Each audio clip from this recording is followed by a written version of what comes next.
চাঁপাইনবাবগঞ্জ সীমান্তে ঘটল এক অনাকাঙ্ক্ষিত ঘটনা।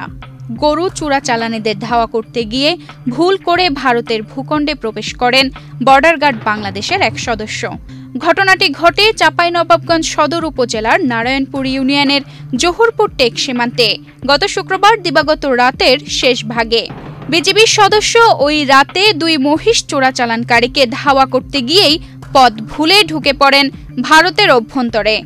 পরে ভারতীয় সীমান্তরক্ষী বাহিনী বিএসএফ এর পিরোজপুর সীমান্ত ফাঁড়িতে গিয়ে নিজেই ঘটনাটি জানান ওই বিজিবি সদস্য। শনিবার রাত 8:30টার দিকে বিজিবি ও বিএসএফ ব্যাটালিয়ন অধিনায়ক পর্যায়ে পতাকা বৈঠক হয়। ওয়ালটন আবারও মিলিয়নিয়ার অফারে ওয়ালটন ফ্রিজ কিনে আপনিও হয়ে যেতে পারেন মিলিয়নিয়ার।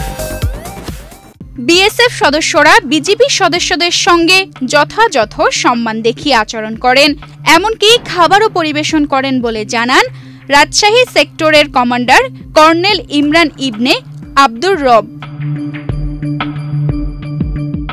সম্প্রতি এমনই একটি ঘটনার সময় বাংলাদেশেও জনতার হাতে আটক এক বিএসএফ সদস্যকে সম্মানের সঙ্গে ফেরত দিয়েছিল। সেই উদাহরণও উঠে এসেছে আলোচনায়।